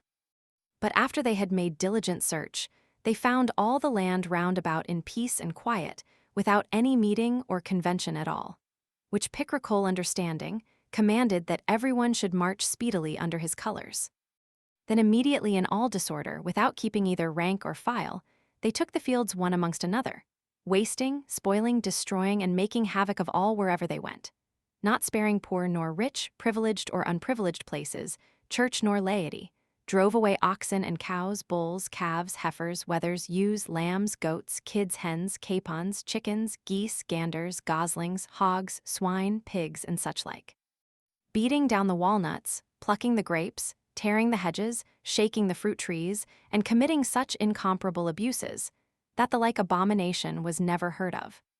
Nevertheless, they met with none to resist them, for everyone submitted to their mercy, beseeching them that they might be dealt with courteously in regard that they had always carried themselves as became good and loving neighbors, and that they had never been guilty of any wrong or outrage done upon them, to be thus suddenly surprised, troubled, and disquieted, and that, if they would not desist, God would punish them very shortly.